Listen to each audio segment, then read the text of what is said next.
님의 뜻. 본문 말씀은 골로새서 4장 12절입니다. 골로새서 4장 12절 우리 다 같이 함께 읽습니다. 그리스도 예수의 종인 너희에게서 온 에바브라가 너희에게 문안하니 저가 항상 너희를 위하여 애써 기도하여 너희로 하나님의 모든 뜻 가운데서 완전하고 확신 있게 서기를 구하나니. 아멘. 이 바울 서신의 특징이 있습니다. 전반부와 후반부로 구분을 하면서 전반부에서는 교리적인 가르침을 말씀을 하고 후반부에서는 그 교리를 어떻게 우리의 삶에 적용하고 실천하는가, 이것이 바울 서신의 특징입니다. 우리 골로새서, 에베소서, 빌립보서, 골로새서, 빌레몬서, 이것은 사도 바울이 특별한 상황 가운데서 우리에게 전해준 말씀입니다. 소위 옥중서신, 바울이 복음을 전하다가 감옥에 갇혔습니다. 감옥에 갇힌 그 삶의 처소에서 실망하거나 불평하거나 원망하는 것이 아니라 어떻게 하면 하나님의 백성들과 하나님의 교회를 바르게 세워갈 수 있을까? 그것이 바울의 신앙의 자세입니다. 어떤 일을 당해도 그 일 때문에 하나님이 원하는 것을 포기하지 않습니다. 그러면서 오늘 특별히 하나님의 모든 뜻 가운데서, 단순한 하나님의 뜻이 아니라 하나님의 모든 뜻 가운데서 완전하고 확신 있게 서기를 기도한다. 누가? 에바브라를 통해서. 오늘 이 말씀을 전합니다. 여기 하나님의 모든 뜻을 성서학자들은 두 가지로 설명을 합니다. 첫 번째 설명은 모든 뜻 안에서 확신 있게 신앙생활을 하라, 이렇게 해석합니다. 하나님의 모든 뜻 안에서 확신 있게 신앙생활을 경주하라. 그 다음에 두 번째 해석은 하나님의 모든 뜻으로 채워라. 우리의 삶 자체가 하나님의 뜻을 이루어야 하는데 그 하나님의 뜻을 바르게 채워야 한다, 이렇게도 해석을 합니다. 그러면 오늘 우리가 이 시대를 살아가면서 하나님의 뜻에 대한 혼돈의 이유를 좀 함께 먼저 살펴봅니다. 하나님의 뜻이라고 하는 것이 정말 이것이 하나님의 뜻일까?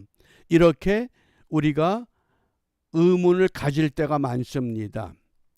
그 한자 수거에 이혈령, 비혈령, 이런 한자 수거가 있습니다. 그 뜻은 귀에 걸면 귀걸이, 코에 걸면 코걸이, 이런 뜻입니다. 그러니까 어떤 일을 진행할 때 계획이 없습니다. 앞뒤가 없습니다. 그저 닥치는 대로 모든 것이 다 귀에 걸면 귀걸이, 코에 걸면 코걸이, 그것과 비슷한 것이 우리 신앙생활하면서 하나님의 뜻이라고 하는 용어가 그렇게 사용되는 경우가 참 많습니다. 어느 교인이 직장 생활을 하던 중 그 직장을 이제 퇴직하고 개인 사업을 시작하게 됩니다. 그러면서 그 가게를 계약을 하고 가게를 이제 영업을 시작하기 전에 교회 목회자와 성도들을 모셔서 개업 축하 예배를 드립니다. 많은 교인들이 와서 축하를 하고 이제 장사를 시작했으니 직장 생활할 때보다 더 많은 돈을 벌고 또 많이 벌어서 하나님께도 바치고 좋은 일에 힘쓰시오. 그리고 덕담을 나누고 참 하나님께서 좋은 사업을 주셨습니다. 참 이게 하나님의 뜻입니다. 우리가 그런 경우를 자주 경험하게 됩니다. 그렇게 사업을 시작했습니다. 이분이 얼마나 믿음이 분명했던지 개업을 하고 첫날 모든 물건을 다 판 후에 하루 저녁 일일 결산을 하면서 그날 팔았던 모든 돈을 다 모아가지고 그 다음 주에 감사 헌금으로 바쳤습니다. 그 정도로 믿음의 자세가 분명합니다. 사업이 잘 돼야 되죠.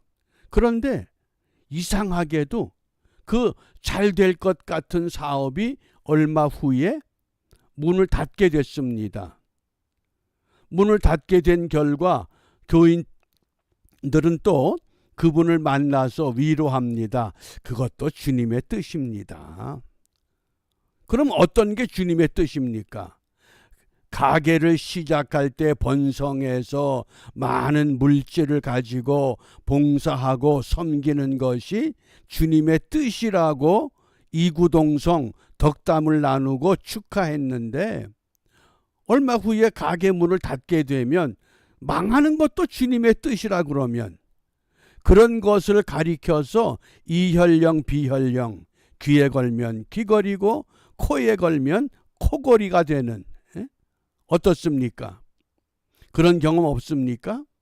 저는 그런 것을 볼 때마다 망하는 것이 주님의 뜻이라 그러면 개업 축하 예배를 드렸으면 폐업 축하 예배도 드려야 됩니다.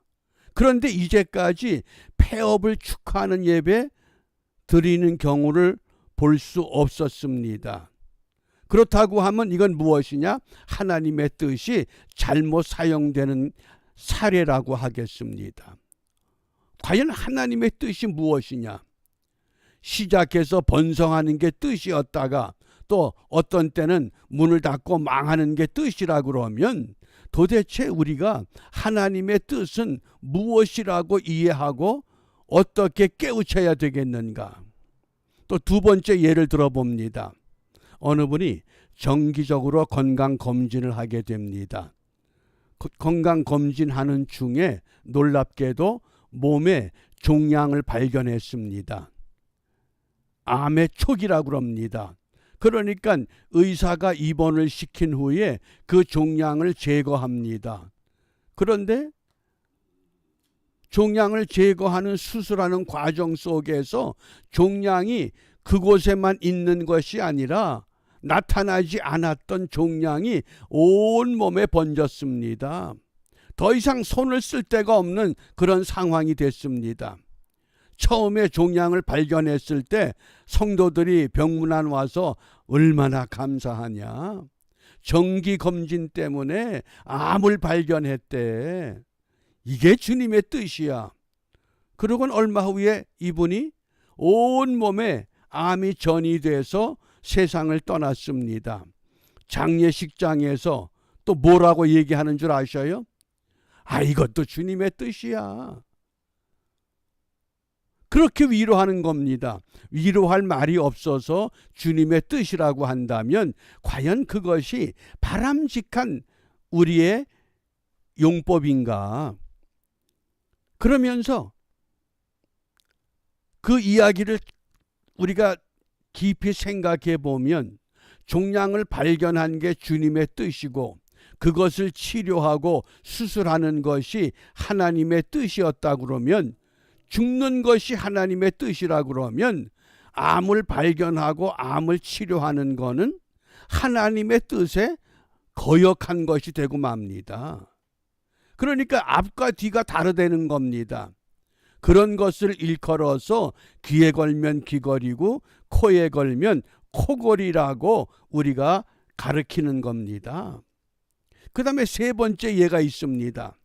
어느 젊은 남녀가 서로 사랑해서 한 가정을 이루기 위해서 결혼식을 합니다. 많은 하객들이 와서 참 보기 좋다, 아름답다, 이게 참 주님의 뜻이다, 좋은 가정 이루어라. 그런데 결혼 예식을 하고 얼마 후에 들려오는 소식은 그들이 성격 차이로 인해서 맞지 않아서 헤어진다는 겁니다. 그러면 헤어질 때도 그게 주님의 뜻이라 그러면 결혼 예식을 했으면 이혼 예식은 왜 안 합니까? 또 이제까지 이혼 예식 하는 경우 못 봤습니다. 장례식은 합니다. 주님의 뜻이라 그러면서 개업 축하 예배는 드립니다. 그러면서 폐업 축하 예배는 없습니다. 우리가 이렇게 하나님의 뜻이라고 하는 것에 대한 너무 혼돈된 앞뒤가 맞지 않는 이러한 뜻에 대해서 이야기들을 하는데, 그러면 성경은 우리에게 하나님의 뜻을 무엇이라고 말씀하는가? 어떻습니까? 하나님의 뜻은 도대체 무엇이냐? 우리가 이 복잡하고 어지러운 이 세상에서 믿음의 삶을 경주하게 될 때 하나님의 뜻을 어떻게 이해하고 그 뜻을 어떻게 실현시키고 또 하나님께서 저와 여러분들을 향한 하나님의 뜻이 무엇인가를 우리가 어떻게 살펴야 하겠는가? 그래서 저는 이 하나님의 뜻을 이야기할 때 늘 세 가지 단계를 살펴보라고 가르칩니다. 어떤 하나님의 뜻은 첫 번째 하나님의 의도적인 뜻이 있습니다. 하나님이 의도하신 것이 무엇이냐? 이게 첫 번째 우리가 살펴야 합니다. 예를 들면 가게를 시작하게 될 때 이 가게를 시작하게 하신 의도가 무엇이냐 하는 겁니다. 그게 의도적인 뜻을, 또 건강을 위한 정기 검진 받을 때 검진 받는 하나님의 의도가 무엇이었느냐? 결혼도 마찬가지입니다. 무슨 일을 우리가 하든지 그 일에서 먼저 하나님이 의도한 것이 무엇인가를 살펴야 됩니다. 그게 첫 번째 단계입니다. 그 다음 두 번째, 하나님의 환경적인 뜻을 찾아야 됩니다.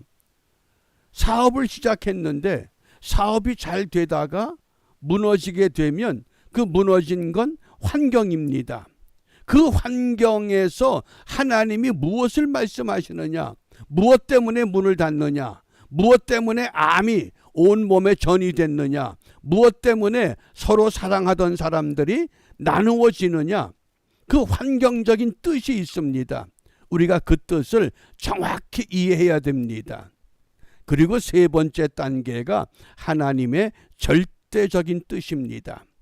하나님의 절대적인 뜻은 하나님은 마지막 하나님께서 원하시는 방향으로, 하나님이 원하는 목적으로 이 모든 것들을 이끌어 가십니다. 그러니까 입원하는 것도, 암 초기 증세를 발견하는 것도, 사망하는 것도, 사업을 시작하는 것도, 문을 닫는 것도, 결혼하는 것도, 이혼하는 것도 큰 울타리 안에서 보면 그게 전체가 하나님의 뜻입니다. 그러나 그 과정은 하나님의 의도가 있었고 하나님이 주시는 환경이 있었고 결국은 하나님의 절대적인 뜻이 나타나야 된다고 하는 것, 그것이 하나님의 뜻을 이해하는 세 단계의 과정이라고 하겠습니다. 우리가 쉬운 예로 창세기 1장에 하나님이 세상을 창조하시고 에덴 동산에 아담과 하와를 두셨습니다. 그리고 아담과 하와에게 분명히 하나님이 명령하십니다. 동산의 모든 실과 모든 것들은 너희들이 마음대로 먹을 수 있지만은 동산 중앙에 있는 선악을 알게 하는 나무의 열매는 먹지 말아야 한다. 그게 하나님이 의도하신 겁니다.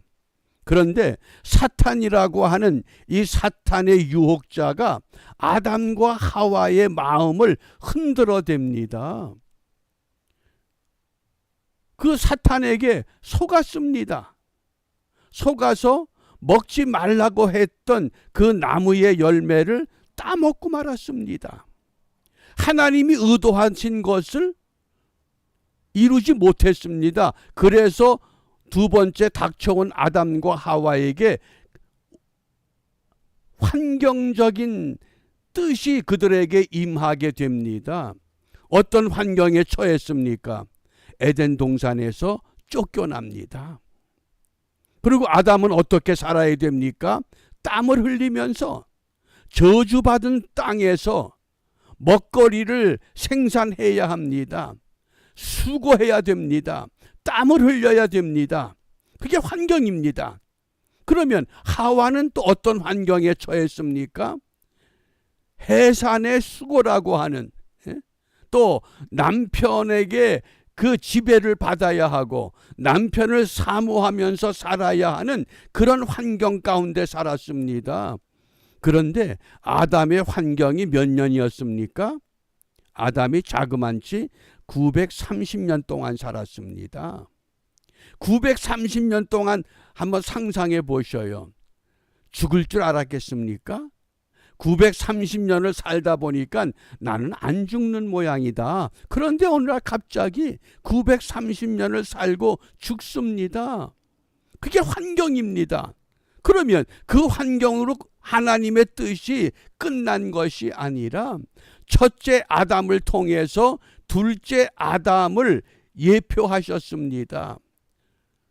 둘째 아담은 살려주는 영으로, 죽어도 죽지 않는 영으로 오신다고 하는, 그래서 그 둘째 아담을 통해서 하나님의 절대적인 뜻, 하나님의 형상대로 지음받은 사람은 죄로 말미암아 죽는 것이 끝이 아니라 예수 그리스도로 말미암아 다시 소생할 수 있다고 하는, 다시 부활한다고 하는 분명한 메시지를 우리에게 허락해 주셨습니다.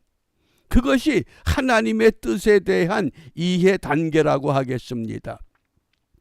첫 번째는 하나님의 의도적인 뜻. 오늘 이 아침에 하나님은 나를 통해서 무엇을 의도하셨는지를 정확히 찾으시기 바랍니다. 우리 한 사람 한 사람 하나님은 우리를 사랑하셔서 우리를 바라보시고 우리에게 기대하시고 의도하신 것이 분명히 있습니다. 그런데 하나님이 의도한 것을 내가 지금 어떻게 하고 있는가? 하나님이 의도한 것을 그대로 준행하면서 하나님의 뜻 가운데 산다 그러면, 만약 그랬다 그러면 아담과 하와가 에덴 동산에서 쫓겨나질 않습니다. 우리 조상이 하나님의 의도하신 뜻을 알고 그 뜻대로 순종했다 그러면 우리가 지금 어디에 살아야 됩니까?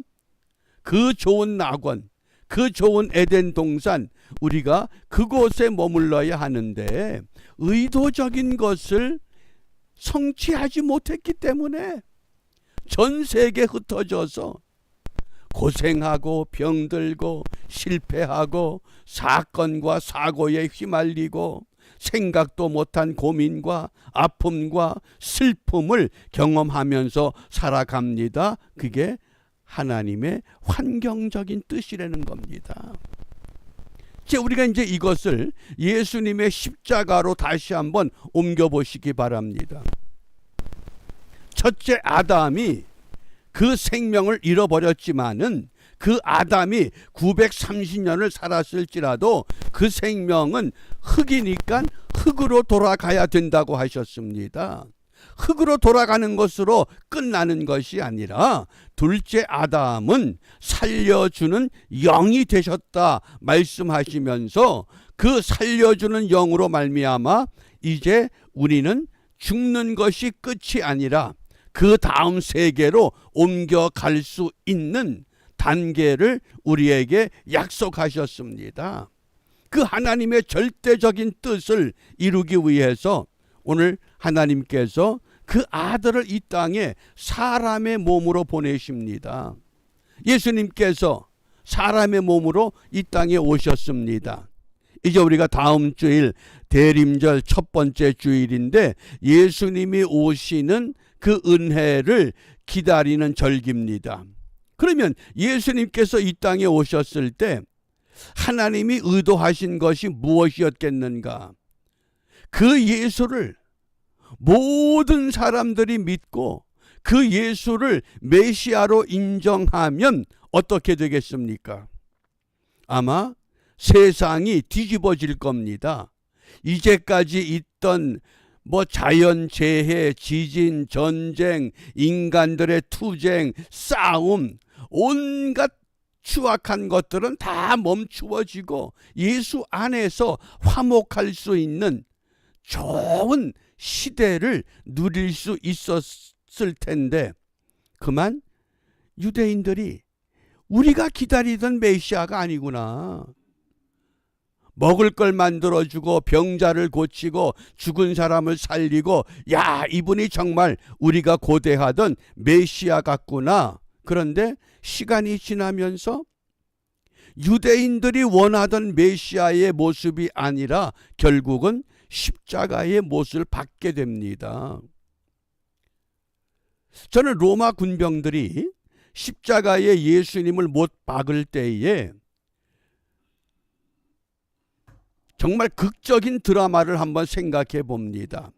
로마 군병이 예수님의 손에 그 못을 대고 그 망치로 못을 내리치는데 못이 뚝 부러집니다. 못만 대면 부러집니다. 그러면 그 모였던 군중들이 와, 메시아다 그럴 거 아니에요.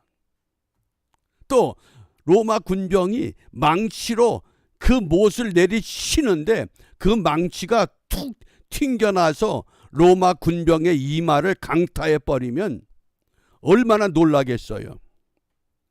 저희들이 처음 목회지가 온산공단 지역인데, 그 온산공단이 조성되면서 해안가에 당수나무들이 있었습니다.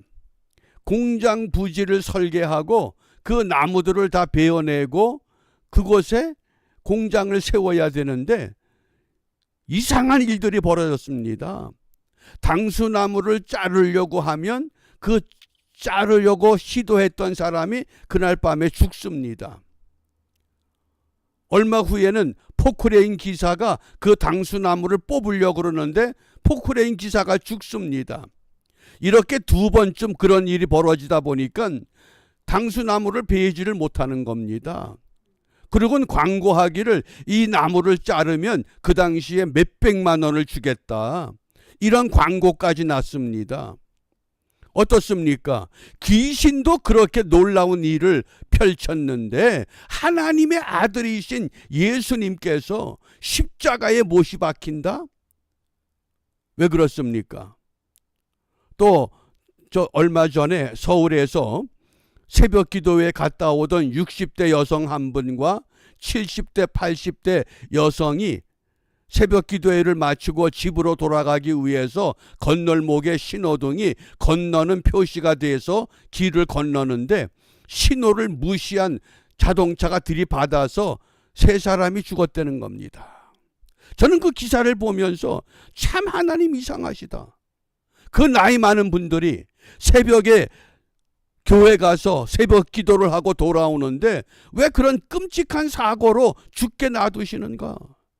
자동차가 들이받는 순간 자동차가 휙가닥 뒤집어져 가지고 예수 믿는 사람들 봐라, 다치지도 않는다, 이러면 얼마나 신나겠습니까? 근데 왜 그럽니까? 그게 환경이라는 겁니다. 우리가 살고 있는 이 환경은 자연 법칙이 있고 물리적인 법칙이 있는데 하나님의 뜻이 자연의 법칙과 물리적인 법칙을 거역하지 않는다고 하는 겁니다. 물론 어떤 기적이 일어날 때는 그런 놀라운 현상이 우리에게 나타나기도 합니다. 그러나 하나님의 환경적인 뜻은 뭡니까? 예수님이 십자가에 못 박히셨습니다. 로마의 군병이 옆구리에 창으로 찌를 때 그 옆구리에서 피가 흐릅니다. 어떻게 하나님의 아들이 그럴 수가 있습니까? 그런데 그 예수님이 무덤에 안장되고 3일 후에 놀라운 모습으로 일어나셨습니다. 그게 아나스타시스라고 하는 부활의 사건입니다. 그게 하나님의 절대적인 뜻입니다. 하나님이 의도한 것도 있었고 하나님의 환경적인 것도 있었지만은 죽음을 이기고 일어나신 우리 주님, 그 주님께서 부활 후에 40일 동안 여러 제자들, 많은 사람들에게 예수님의 자신을 완전히 계시하셨습니다. 봐라, 십자가에 죽었던 내가 다시 살아났다고 하는 이 놀라운 표적, 세마이온이라고 하는 이 표적으로 인해서 그때부터 하나님의 교회가 세워지기 시작합니다. 그게 신앙이구나. 하나님이 의도한 것도 있어. 그러나 의도한 것을 우리가 감당하지 못할 때 우리는 환경 속에 갇히고 말아. 그러나 그 환경에서 무너지는 것이 아니고 끝나는 것이 아니라 반드시 하나님의 절대적인 뜻, 하나님은 승리케 하신다. 그러므로 우리가 이 땅에 살면서 때로는 어떤 가난, 어떤 슬픔, 어떤 질고, 어떤 사건, 어떤 고통, 어떤 눈물, 어떤 쓰라림, 무슨 일을 당하든지 우리는 먼저 조용히 하나님이 나를 통해서 의도하신 것이 무엇인가를 깊이 묵상해야 됩니다. 그래서 나를 향한 그 의도하신 것, 내가 그것을 바르게 감당하지 못했기 때문에 오늘 이 아픔이, 이 고통이, 이 슬픔이, 이 괴로움이 내게 닥쳐왔구나. 그러나 여기에서 주저앉고 포기하는 것이 아니라 하나님은 반드시 이기게 하신다고 하는 하나님의 절대적인 뜻을 우리는 믿고 그 뜻을 이루기 위해서 이제 우리의 삶을 다듬어야 합니다. 어떻게 다듬어야 할까요? 성경은 우리에게 이렇게 말씀합니다. 하나님의 뜻을 이룰 수 있는 은총의 비결이 무엇이냐? 그 첫 번째입니다. 데살로니가 전서 4장 3절입니다. 우리 다 같이 함께 읽습니다. 하나님의 뜻은 이것이니 너희의 거룩함이라. 아멘. 하나님의 뜻, 이때 뜻이 델레마라는 단어를 썼습니다. 델레마, 하나님의 뜻이 이것이다. 너희의 거룩함이다. 델레마가 뭡니까? 내가 할 수도 있고 안 할 수도 있다는 겁니다. 하나님이 강제적으로 끌어가는 뜻이 아니라는 겁니다. 자유의지를 내게 맡겨 놓으셨습니다. 하나님의 뜻은 이것이니 너희의 무엇이다? 거룩함이다. 거룩함은 뭡니까? 거룩함은 한마디로 말하면 구별할 줄 아는 것이 거룩입니다. 모든 것들을 구별해야 됩니다. 하루에 24시간 나의 시간이 있고 하나님께 드려야 할 시간이 있습니다. 내가 이 땅에서 땀 흘리고 수고한 물질도 내 몫이 있고 하나님의 몫이 있다고 하는 겁니다. 그걸 구분하는 것을 우리는 거룩이라고 말합니다. 뭐 검은 양복을 입고 성경 찬송을 옆구리에 끼고 고개를 45도쯤 숙이고 그러고 다니는 거룩이 아닙니다. 정말 거룩은 내 속에서부터 하나님의 것과 사람의 것을 구분할 줄 아는, 하나님의 음성과 사탄의 음성을 구분할 줄 아는 그것이 진실한 거룩이라고 하는 것. 하나님의 뜻은 이것이니 너희의 거룩함이다. 그러면 이 거룩함을 유지하기 위해서 우리가 무엇을 해야 됩니까? 디모데전서 4장 5절입니다. 함께 읽습니다. 하나님의 말씀과 기도로 거룩하여 지민이라. 아멘. 우리가 거룩해질 수 있는 방법은 두 가지밖에 없습니다. 하나님의 말씀, 하나님께 기도하는 것. 만약 아담과 하와가 에덴 동산에서 사탄으로부터 유혹받을 때 하나님의 말씀과 기도가 그들에게 분명했다고 하면 사탄아 물러가라, 이렇게 물리칠 수 있었을 텐데 이 말씀과 기도가 분명하지 않습니다. 우리가 신앙생활하고 예수를 믿지만은 정말 어떤 위험한 일이, 어떤 어려운 일이 내 앞에 닥쳐왔을 때 먼저 하나님의 말씀과 기도로 거룩한 삶을 회복하라고 말씀하십니다. 그래서 하나님의 말씀과 기도로 거룩해진 사람들, 그들의 삶의 요소를 세 가지로 정리했습니다. 우리가 잘 알고 있는 데살로니가 전서 5장 16절부터 18절 말씀입니다. 다 같이 읽습니다. 항상 기뻐하라, 쉬지 말고 기도하라, 범사에 감사하라. 이는 그리스도 예수 안에서 너희를 향한 하나님의 뜻이니라. 아멘. 이때 하나님의 뜻도 델레마란 단어를 씁니다. 불레가 아닙니다. 불레라고 하는 뜻이라 그러면 하나님이 강제적으로 우리를 기뻐하게 만들고 쉬지 말고 기도하게 만들고 모든 일에 감사하도록 만들어 가십니다. 그런데 하나님이 그렇게 하시는 것이 아니라 내가 믿음의 사람이 이 삶을 바르게 분별하고 구분해서 거룩한 것을 말씀과 기도로 다듬어서 항상 기뻐하라, 쉬지 말고 기도하라, 범사에 감사하라. 이는 그리스도 예수 안에서 너희를 향하신 하나님의 뜻이라고 말씀을 합니다. 어떻습니까? 오늘 이 시대를 살아가면서 정말 나에게 기쁨이 있는가?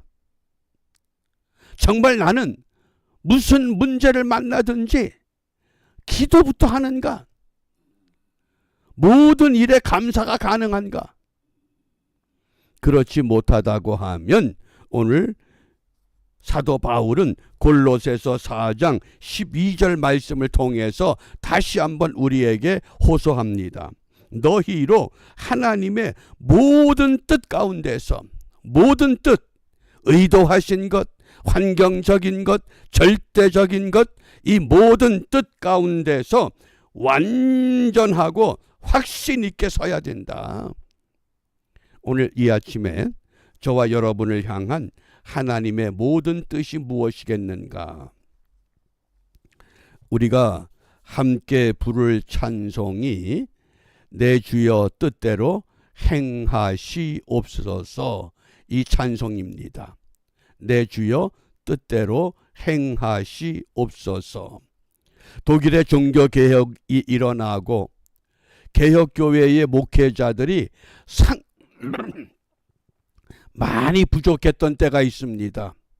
그때에 이 벤자민 슈몰크라고 하는 목사님이 여러 지역의 교회를 혼자 맡아서 관리하느라고 불철주야 사모님과 참 지역들을 순회하면서 교회를 살피고 있었습니다. 그런데 어느 날 아이들을 남겨놓고, 두 아들을 남겨놓고 먼 지방으로 출타하게 됐습니다. 모든 일을 마치고 집으로 돌아왔는데 이 목사님 앞에 끔찍한 일이 벌어졌습니다. 무슨 일인 줄 아셔요? 부모님들이 없는 그 사이에 두 아들이 있던 그 집에 불이 나서 두 아들이 전부 불에 타 죽었습니다. 슈몰크 목사님이 무슨 일을 했습니까? 종교개혁이 일어나고 신교와 구교의 심각한 갈등 구조 속에서 하나님의 교회를 바르게 세워보겠다고 그 지역 다니면서 교회를 둘러보던 중에 이런 사고를 당한 겁니다. 슈몰크 목사님의 마음에 너무 큰 상처가 다가왔습니다. 너무 심각하게 괴롭습니다.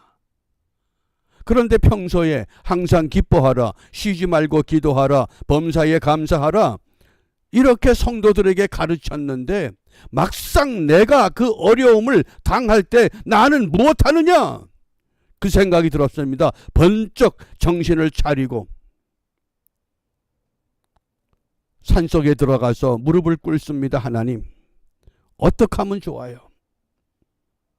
무엇이라고 가르쳐요? 그렇게 기도하는 가운데 영감을 받았습니다. 그게 431장 찬송의 가사입니다. 우리가 한번 그 벤자민 슈몰크 목사님의 그 심정을 생각하면서 오늘 내가 당한 어떤 어려움과 어떤 문제를 함께 올려놓고 우리가 정말 진심으로 이 찬송을 함께 불러보겠습니다.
우리 이 시간 우리 함께 기도하겠습니다. 우리 있는 처소에서 하나님께서 나를 향한 의도하신 뜻이 무엇이었는가를 깊이 묵상하시기 바랍니다. 과연 내가 그 뜻을 다 이루지 못해서 내가 지금 어떤 환경 가운데 놓여 있는가? 이 환경이 나를 지배하는 것이 아니라 내가 뜻을 이루기 위하여 환경을 다스리고자 할 때 하나님의 절대적인 뜻이 반드시 우리를 회복시키고 세우시고 그 일을 이루도록 우리를 붙잡아 주실 것이 확실합니다. 그 모든 뜻 가운데서 완전하고 확신 있게 서기를 구한다. 우리가 이 바울의 간곡한 부탁이 오늘 우리 마음에 새겨져서 우리 함께 통성으로 있는 처소에서 함께 기도합니다. 역사의 주인 되시는 아버지 하나님 감사합니다. 사도 바울을 통하여 오늘 저희들을 향한 하나님의 뜻이 무엇인가를 분명히 찾게 하시고 깨닫게 하시고 우리가 이루지 못한 그 뜻 우리의 남은 생애 동안에 온전히 이루어 갈 수 있도록 다시 한번 우리에게 깨우침을 주시고 말씀으로 알게 하심을 감사합니다. 비옵나니 저희들을 향한 하나님의 의도하신 뜻이 무엇인지를 깨닫게 하여 주시옵소서. 주님이 우리에게 원하시는 것을 이루지 못하고 내가 하고 싶은 일에 방황하며 해야 어리석은 길을 찾고 있을 때 우리의 환경은 말할 수 없는 곤고함과 어려움과 참으로 답답한 믿음의 경주장에 우리가 놓여 있는 줄 압니다. 비옵나니 주여 다시 한번 의도하신 뜻을 찾게 하시고 그것을 이루기 위해 전심전력 주님 앞에 메어 달리게 하시고 구분하게 하시고 말씀과 기도로 무장하게 하시고 항상 기뻐하라, 쉬지 말고 기도하라, 범사에 감사하라, 이러한 은혜의 삶을 결단하오니 아버지 하나님, 이 시간과 공간을 초월해 역사하시는 주의 영이 성도들의 처소마다 간구하는 그 심령마다 약속하신 성령으로 부어주시고 채워주셔서 하나님 나라의 비밀을 갖고 이번 한 주간도 믿음으로 승리하는 우리 모두가 되도록 인도하여 주시옵소서. 이루어 주실 걸 확신하며 예수님 이름으로 기도합니다. 아멘. 우리 구약에 보면 이 아론의 축복 기도가 있습니다. 민수기 6장 24절 26절인데 우리 이 말씀을 다 같이 함께 읽어봅니다. 여호와는 네게 복을 주시고 너를 지키시기를 원하며 여호와는 그의 얼굴을 네게 비치사 은혜 베푸시기를 원하며 여호와는 그 얼굴을 네게로 향하여 드사 평강 주시기를 원하노라. 아멘. 이게 구약의 축복 기도입니다. 그리고 이제 사도 바울은 고린도후서 13장 13절에서 우리가 흔히 예배 때 목회자들이 사용하는 축도라고 하는 축복 기도가 있습니다. 주 예수 그리스도의 은혜와 하나님의 사랑과 성령의 교통하심이 너희 무리와 함께 있을지어다. 우리가 이번 한 주간 이런 축복 기도를 우리 마음에 담고 축복 기도가 있기 때문에 축복이 아니라 하나님의 의도하신 뜻, 더 나아가서 우리의 환경 가운데서 다시 한번 굴하지 않고 하나님의 의도하신 것을 끝까지 이루고자 결단하고 믿음의 경주를 바르게 할 때 하나님이 주시는 위로와 평강과 참 기쁨이 우리 삶 가운데 회복되는 줄 압니다.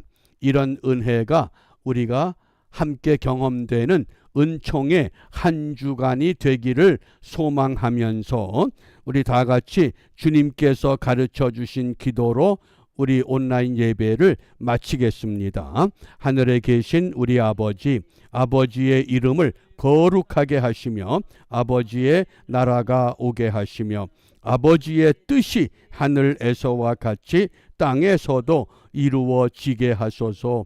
오늘 우리에게 일용할 양식을 주시고 우리가 우리에게 잘못한 사람을 용서하여 준 것 같이 우리 죄를 용서하여 주시고 우리를 시험에 빠지지 않게 하시고 악에서 구하소서. 나라와 권능과 영광이 영원히 아버지의 것입니다. 아멘.